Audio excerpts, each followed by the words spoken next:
Je m'appelle Patricia, j'ai 35 ans, je suis étudiante infirmière en 2e année à l'IFSI Théodore Simon.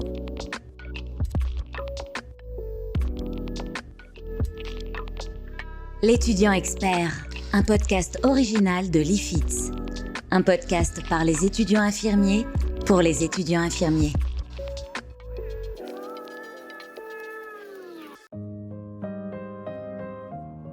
Avant de faire les actions de prévention, je ne savais pas du tout en quoi ça consistait, mais c'est vrai qu'on a eu des cours, c'était les yeux en fait. On a appris en quoi ça consistait, quels sont les moyens de prévention qui ont été mis en place pour pouvoir venir en aide aux gens qui souffraient par exemple du diabète ou qui avaient le VIH ou les IST. Mais le voir, c'était aussi une autre expérience pour moi en fait. Donc ça permet de mettre en lien ce qu'ils voient en théorie dans les enseignements de santé publique et de soins éducatifs, de vraiment mettre alors ça reste des mots, et là mettre des actions dessus et voir comment concrètement ça se décline. Alors, on est toujours sur des actions de prévention primaire, voire secondaire si c'est du dépistage. Voilà, donc c'est rendre plus concret finalement pour moi les enseignements autour de ces unités d'enseignement. Les actions de prévention, ça peut être dans plein de domaines. Il y avait tout ce qui concernait aussi la toxicomanie, toutes les drogues. Et ça me parlait plus peut-être le diabète et le VIH et les IST. Je me sentais plus concernée par rapport à ça que par les autres, quoi. Donc de fil en aiguille, on s'est construit, on va dire, notre petit réseau et on est de plus en plus sollicité. Alors autour de thématiques variées, donc il y a beaucoup de dépistage diabète, ça c'est sûr, mais pas que. On est sollicité par exemple autour de la journée mondiale du sida, donc pour inciter les gens à venir se faire dépister.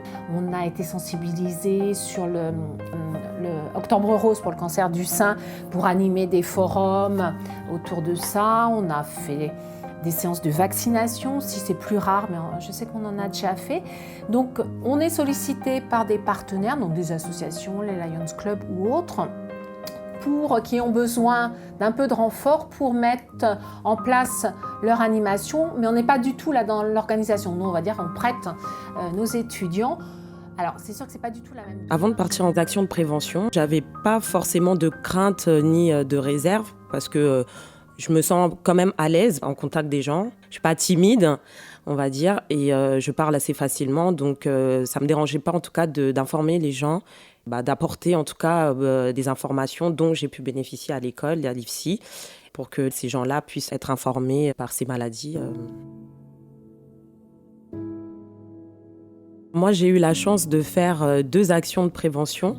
J'ai fait la première, c'était le dépistage du diabète, et l'autre sur la prévention, sur le dépistage du VIH et les IST. C'était très bénéfique pour moi, et je pense que j'ai pu apporter en tout cas les informations que je possédais.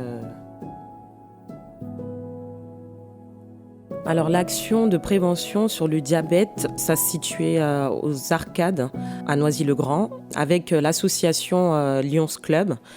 Donc du coup, on était moi avec mes autres collègues. Il y avait les formatrices de l'IFSI, les membres de l'association, les médecins, les infirmiers qui étaient là pour nous guider. On était dans un hall et c'était des stands, donc c'était bien précisé, hein, dépistage du diabète. Du coup, les gens, quand ils voyaient ça, ils étaient attirés, ils venaient recueillir des informations. Donc du coup, nous, on était devant le stand avec plusieurs matériels pour faire le dépistage du diabète. Les personnes venaient à nous, s'installaient et puis on procédait aux informations et au dépistage. Ma sœur, elle a découvert, moi j'ai fait attention. Ma sœur, elle a découvert son diabète, elle avait 50 ans. 0,96 aujourd'hui. Vous êtes moins des 1,39. C'est la pour le diabète. Ma mère aussi, elle est pas méchante. Elle est du diabète. Donc vous, qu'est-ce que je suis dans la famille. Vous avez une faute? Comment? Non, vous êtes très loin même. C'est parfait. Lui, il avait... Le public s'était mélangé, il y avait vraiment de tout âge. On a quand même eu plus des personnes un peu plus âgées qui voulaient se renseigner, qui voulaient se remettre à jour. Il y en avait qui avaient des médecins, mais ils n'allaient pas forcément parler du dépistage lors de leur rendez-vous avec les médecins. C'est vrai que là, c'était une occasion pour eux peut-être de savoir où est-ce qu'ils en étaient. Mais après, on avait de tout. On avait des jeunes qui venaient spontanément aussi, hein, et c'était pas que des personnes plus âgées. Il y avait aussi des jeunes jeunes qui venaient et ça m'a surpris, c'est vrai. Ils étaient curieux de savoir qu'ils pouvaient être aussi concernés parce que le diabète touche tout type d'âge. Ils pensaient que c'était une maladie de personnes âgées et que ça ne pouvait pas forcément survenir sur eux. Mais après information, après qu'on leur ait expliqué les choses, c'est vrai qu'ils étaient surpris de savoir qu'on pouvait leur découvrir du diabète à leur âge. Ce jour-là, aux Arcades à Noisy-le-Grand, il n'y avait que le stand du dépistage du diabète. Il n'y avait pas autre chose qui était prévu à ce moment-là. Donc du coup, je pense que les gens étaient curieux de savoir, de venir s'informer. Et c'est pour ça, je pense qu'ils venaient spontanément. Aujourd'hui, c'est un peu la croix et la bannière de trouver un rendez-vous avec le médecin. Et c'est vrai quand on voit des occasions comme ça qui peuvent nous servir et on peut en bénéficier surtout et gratuit, les gens venaient spontanément.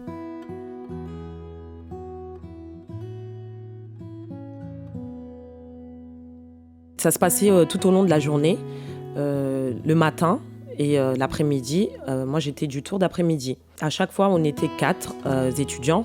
On s'organisait de telle sorte que chacun attirait les personnes vers elle pour pouvoir les informer. Alors, quand on est arrivé, on était très bien accueillis par l'association.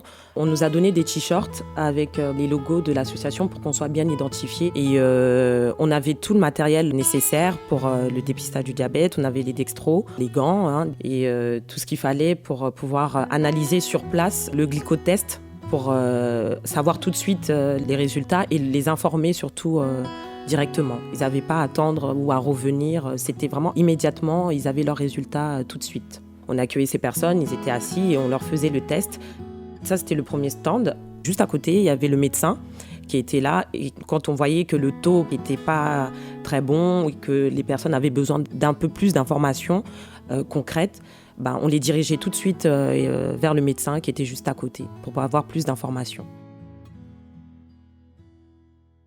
Au début, moi, quand je suis arrivée, je suis allée chercher les personnes pour qu'ils viennent faire le test. Et après, je me suis rendu compte, en fait, j'étais plus à l'aise en faisant les tests, en fait. Donc après, je suis restée un peu plus longtemps sur ce poste-là. Alors déjà, on avait les taux par rapport au diabète, ce qui était normal, si les personnes étaient en hypoglycémie ou en hyperglycémie. Quand on voyait que la personne était en hypo ou en hyperglycémie, tout de suite, c'était rassurer de la personne, ne pas la faire paniquer ou quoi que ce soit. C'était pas le but. Mais le but, c'était vraiment d'informer. Et justement, à côté, il y avait le médecin qui était là pour donner encore plus d'informations que nous. Comme le médecin était à côté, ces personnes-là pouvaient avoir un peu plus d'informations par rapport à leur test qui était soit en hyperglycémie ou en hypoglycémie. On a mangé à 12h, c'est parfait parce qu'il ne faut pas dépasser 1,39. Je vais vous prendre votre main. Donc vous êtes dans la norme, pas de diabète. Ah bah ça va. Je vais dormir tranquille. Vous pouvez dormir tranquille. Exactement. Ok, merci. On leur demandait vraiment des informations déjà en amont, à savoir donc est-ce qu'ils avaient mangé, est-ce qu'ils avaient une activité sportive ou autre. Donc ça nous permettait déjà d'avoir certaines informations pour les rassurer. C'est vrai que le test du dextro, c'est pas difficile en soi, c'est quelque chose d'assez facile. Tout le monde peut le faire. Et moi, j'ai pu le réaliser quand j'ai fait mon stage en médecine polyvalente. On le faisait régulièrement, les surveillances. J'étais plutôt à l'aise avec ce test. J'ai pas eu de soucis ni de problèmes pour le faire, en tout cas, à ce moment-là. Pour nous faciliter le travail, on avait une feuille où il y avait marqué les taux qui étaient normaux ou pas. Du coup, on se fiait vraiment à cette feuille et on suivait, justement, on regardait. Et quand on avait le résultat sur le glucotest, on regardait comment était la personne, comment était située la personne.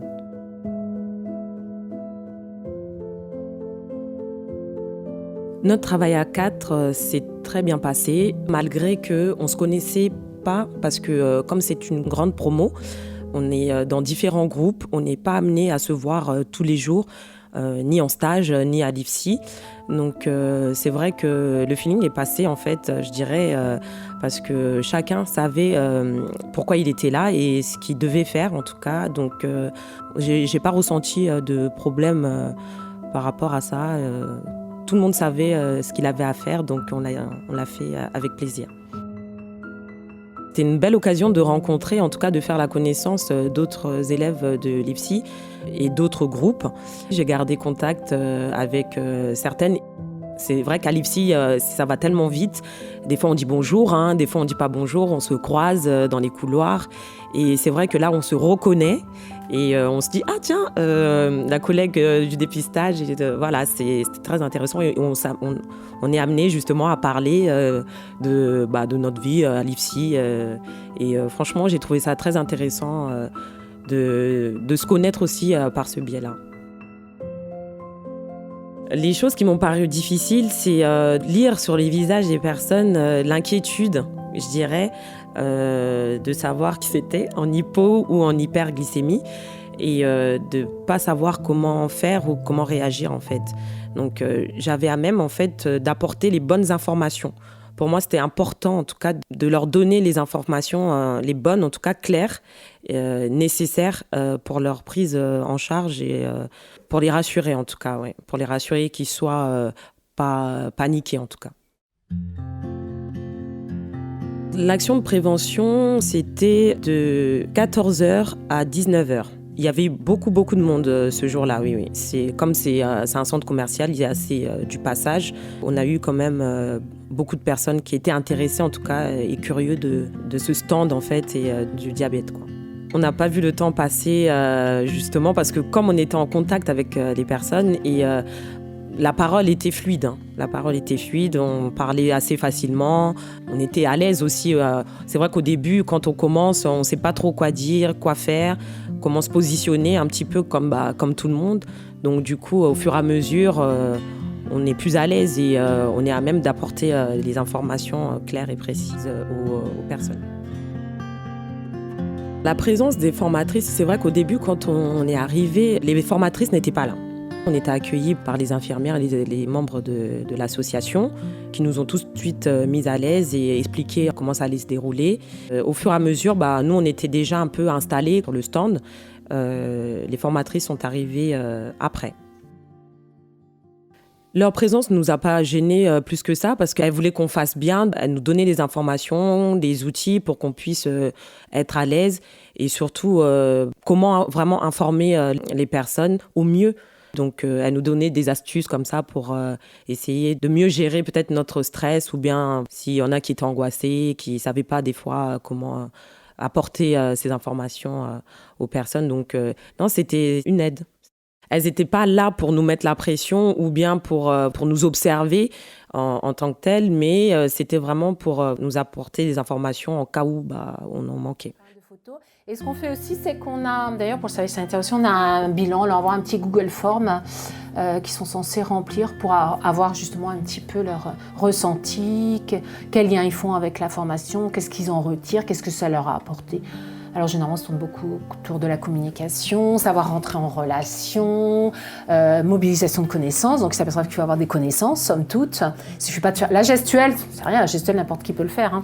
Mais pouvoir expliquer, dire c'est normal, c'est pas normal, donner des conseils. Donc ça rend plus concret les enseignements.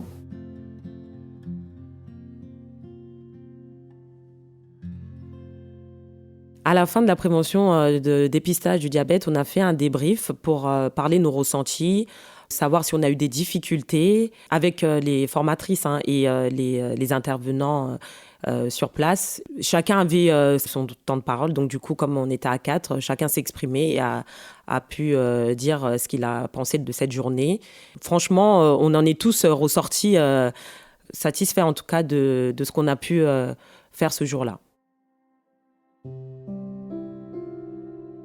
Cette action de prévention du diabète était vraiment bénéfique pour moi et j'ai pris plaisir à le faire.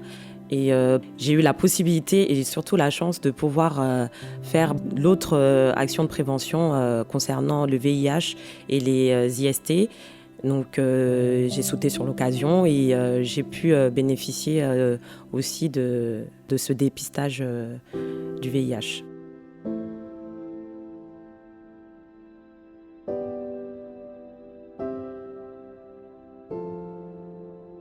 L'action de prévention sur le VIH et les IST, et éventuellement les drogues se déroulaient à la ville de Champs-sur-Marne, à côté du RER.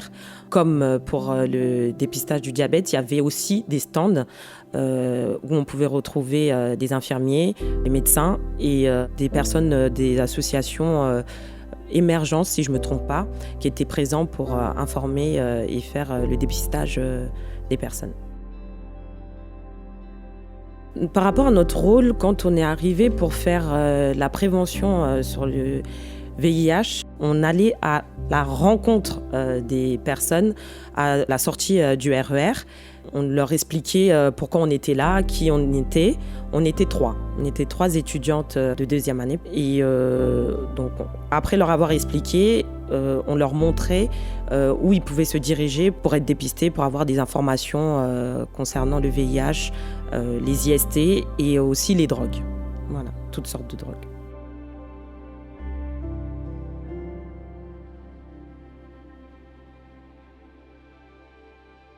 Par rapport au dépistage du diabète, le dépistage du VIH était un peu plus compliqué parce que les personnes étaient très réticentes à faire ce test. Je pense que c'est du fait que c'est tabou, hein. On n'en parle pas souvent, on n'en parle pas assez. Il n'y a pas assez d'informations en tout cas apportées, même au niveau de la prévention nationale. Voilà. Et pourtant, je pense que ça touche toutes les populations, toutes les catégories des personnes, que ce soit les personnes âgées, que ce soit les personnes plus jeunes. Et on doit en parler pour que les personnes se sentent un peu plus à l'aise et que les informations soient plus accessibles en tout cas. Nous, quand on était devant la gare à vouloir informer les personnes, on a senti que soit ça les intéressait pas, ils étaient dans l'évitement, certains dans la fuite. Dès qu'on prononçait le mot VIH, IST, drogue, c'était pas pour eux en fait. Ils ne se sentaient pas concernés. En tout cas, ils n'étaient pas prêts tout de suite à en parler. C'était tout de suite l'évitement et ils s'en allaient, quoi. C'est ce que j'ai remarqué par rapport au dépistage du diabète, en tout cas la différence par rapport au diabète où les gens venaient spontanément. Par rapport au VIH, c'était vraiment c'était plus difficile, quoi. Pour ces personnes-là, de venir en tout cas à notre rencontre, c'était plus difficile.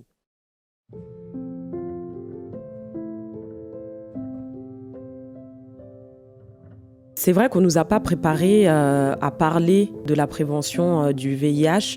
On n'était pas prêts du tout, ni moi, ni les autres étudiantes. Il y en avait une qui était déjà très timide. D'en parler, ça la stressait un petit peu. J'étais plus à l'aise par rapport aux 2 autres pour en parler. Mais c'est vrai que quand on n'est déjà nous-mêmes pas préparés et pas très à l'aise, c'était pas facile. Et je pense que si on avait bénéficié d'une préparation en amont, que ce soit avec la formatrice ou bien d'être juste briefé par ces infirmiers et ces médecins, ça serait passé autrement. Là, c'est vrai que quand on est arrivé, on nous a dit, il faut aller à la rencontre des gens, aller chercher les gens. Donc nous-mêmes, on s'est proposé d'aller vers la gare. C'est vrai qu'il y avait l'université de Champs-sur-Marne, l'université Descartes à côté. Donc du coup, on avait un peu des secteurs comme ça qui étaient visés où on savait que on allait à la rencontre des étudiants, des personnes un peu plus diverses à la gare. Enfin voilà, on a essayé de toucher un peu différents types de populations.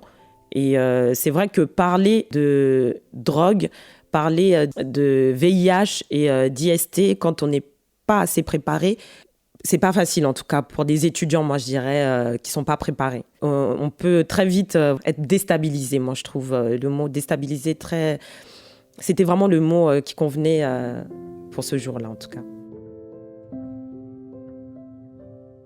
Alors moi, oui, je me suis, on va dire, préparée par mes cours et par des informations que j'ai pu regarder sur Internet pour savoir de quoi j'allais parler, c'était quoi le VIH, les IST.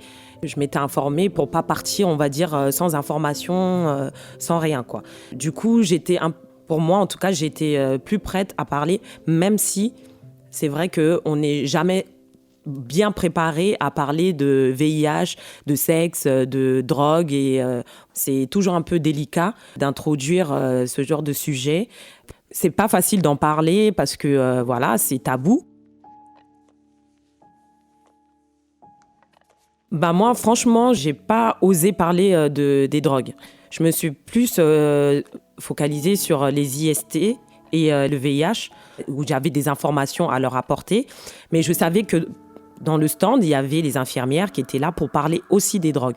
Donc, je leur laissais vraiment le sujet pour pouvoir parler aux personnes s'ils en avaient besoin. Mais moi, j'étais plus focalisée sur les IST et le VIH pour les amener à faire le dépistage. Pour aborder les gens, c'est vrai que je me suis refait mes phrases, je répétais mes petites phrases, comment je pouvais les amener, vouloir en tout cas parler avec moi. Donc déjà un simple sourire, bonjour monsieur, bonjour madame, est-ce que vous avez 1 minute à m'accorder pour qu'on puisse parler de la prévention du VIH et puis je leur montrais où ça se situait et s'ils pouvaient le faire tout de suite, que c'était gratuit surtout, qu'on pouvait les aider à comprendre ces maladies, à comprendre en quoi consistait le VIH, les IST. Et on était amené à leur demander s'ils connaissaient les modes de transmission du VIH, des IST, qu'ils puissent comprendre en tout cas en fait ces modes de transmission. C'était très important qu'ils sachent ce qui les attendait, si ils avaient des comportements à risque, on va dire, par rapport à ça. Contrairement à ce qu'on aurait pu croire, comme je l'ai dit au début, c'est vrai que des personnes étaient dans l'évitement, la fuite, mais ceux qu'on a pu intéresser par rapport à ce sujet, on était agréablement surpris parce que ils venaient au stand en fait. Ils faisaient le dépistage, ils répondaient en fait à un questionnaire au début. Suite à ce questionnaire, ils allaient voir le médecin qui les informait par rapport à ces maladies. Et après, ils allaient se faire dépister par l'infirmière. Récent en France, utilisé par les associations depuis 6 mois. Nous piquons le bout d'un doigt à l'aide d'une toute petite aiguille et nous récoltons quelques gouttes de sang. Et suite à une manipulation chimique qui dure 30 secondes, nous avons le résultat donc, sur la sérologie de la personne. On se pose moins de questions, on s'en pose sur l'instant, mais au moins c'est bref. Alors qu'en temps normal, vous attendez pendant une semaine et vous posez un tas de questions et vous angoissez vraiment beaucoup plus.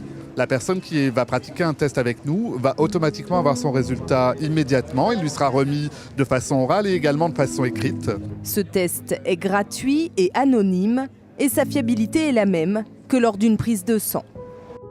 Donc, du coup, ça nous a surpris de voir qu'ils ne venaient pas que pour les informations, mais qu'ils venaient vraiment aussi pour vraiment suivre la procédure jusqu'au bout, comme on peut dire. C'était très bénéfique pour nous et très gratifiant. On va dire, on n'était pas... En plus, ce jour-là, il faisait très, très chaud. Donc, c'était pas très facile. Et on se disait, on n'était pas là pour rien. On a pu intéresser surtout les gens à changer peut-être de comportement ou aller se faire dépister pour avoir des informations complémentaires sur leur santé. J'ai vraiment eu le sentiment d'être utile. Vraiment, c'était compliqué de parler aux personnes comme ça qui sortaient du travail et qui avaient autre chose à faire que se faire dépister à 16h à la sortie de leur travail. C'était très gratifiant parce que ces personnes-là étaient informées et savaient à quoi s'en tenir par rapport au comportement à risque. Contrairement au dépistage du diabète, où on a senti vraiment la présence des professionnels, que ce soit les infirmiers ou le médecin qui était présent, la prévention sur le VIH, nous, on était 3 étudiantes qui, à Lyon, cherchaient des personnes pour qu'ils puissent se faire dépister. Donc, on n'était pas sur le stand avec les infirmiers et les médecins. On n'avait pas assez d'échanges avec eux. On était plus dans... aller chercher les personnes et les ramener au niveau du stand. On n'a pas eu le temps de communiquer et d'échanger. Après, on a fait un petit débrief à la fin pour savoir comment ça s'est passé. Ils étaient très bienveillants, il n'y avait pas de souci. On a parlé plus de notre ressenti, comment on s'est senti en contact avec les personnes. Est-ce qu'on s'est senti à l'aise ? Est-ce qu'on a eu des difficultés à les amener au lieu du stand ? On a évoqué nos difficultés, mais c'est vrai qu'il manquait un peu, moi pour ma part, je dirais, ce petit truc qu'il n'y a pas eu peut-être au niveau du dépistage du diabète. Malgré tout, j'ai quand même ressenti le plaisir à le faire parce que plusieurs personnes sont parties se faire dépister. Donc rien que ça, j'étais contente de ma journée. Je pense que je ne suis pas venue pour rien et c'était gratifiant, comme je disais. Avec le recul, ces deux expériences n'étaient pas les mêmes. Les deux m'ont apporté différemment des choses et positives et négatives. Mais en parlant des choses positives, je dirais que ça m'a aidé à renforcer en tout cas les connaissances que j'avais déjà apprises à l'IFSI, que j'avais déjà par rapport à mes recherches. J'ai des informations, je les partage, quoi. Je les partage avec ces personnes pour qu'eux puissent les recevoir. Et c'était plutôt intéressant. Et de voir surtout qu'on a un impact sur le changement du comportement des personnes, c'est bénéfique. Parce qu'on se dit que ces personnes-là, quand elles ne sont pas informées, elles ont tendance à avoir des comportements à risque qu'on a pu étudier à l'IFSI. Et ça les aide en tout cas à mieux prendre en charge leur santé. De moins positif, je dirais peut-être déjà le fait d'arriver et de ne pas se connaître. C'est vrai que ça peut être déstabilisant. On a peur en tout cas de dire des bêtises, même si on a le droit à l'erreur, de dire des bêtises, de ne pas apporter des informations précises et claires. Ça fait peur, quoi. C'est des personnes qui sont en face de nous, qui sont en recherche de choses qui peuvent améliorer leur santé. Donc on ne peut pas leur apporter des informations erronées. Pour le dépistage du VIH, on n'a pas eu de formatrice sur la demi-journée qu'on a pu réaliser. Et ça pouvait être déstabilisant dans le fait qu'on n'a pas de visage où s'accrocher, en fait. Ça aurait été plus facilitant si elles avaient été présentes lors de cette action.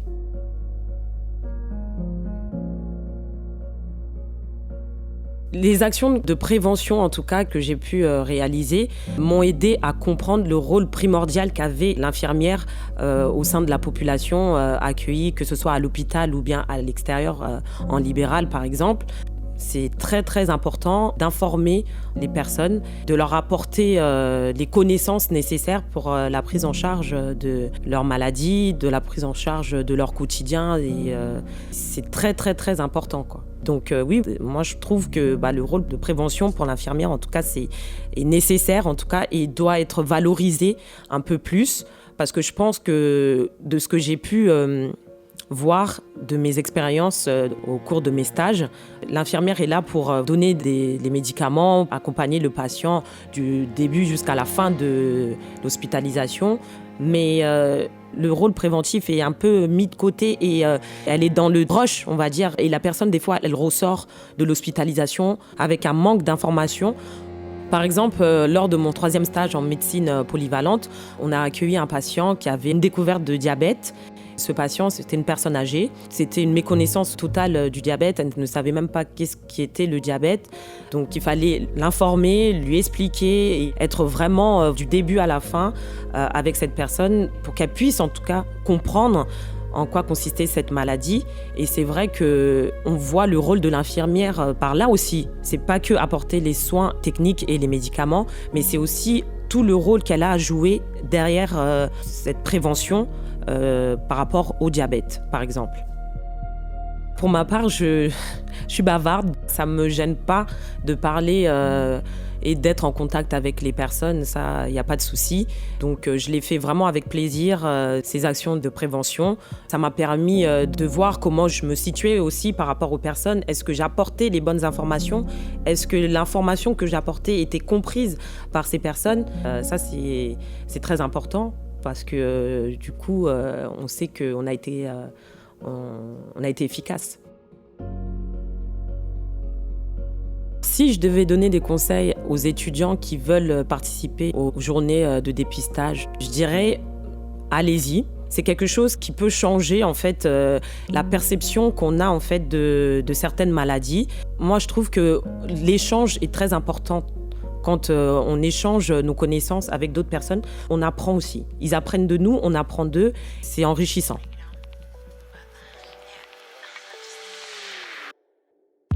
Je pense que ces actions de prévention vont complètement améliorer ma pratique professionnelle parce que c'est vrai que quand on est jeune diplômé, on pense à bien faire, donc on est dans les soins techniques, tout ça, voilà. Et la prévention, on est peut-être moins à l'aise parce qu'on a moins d'expérience. D'avoir en tout cas fait ces actions de prévention, pour ma part, ça m'a enrichi et ça va me permettre de voir la prise en charge du patient dans sa globalité autrement. Si c'était à refaire, je le referais. Je le referais, bien évidemment. Je referais les 2 préventions. Peut-être pas la deuxième sous 30 degrés Celsius, mais c'est vrai que oui, je referais avec plaisir. L'étudiant expert, un podcast original de l'IFITS.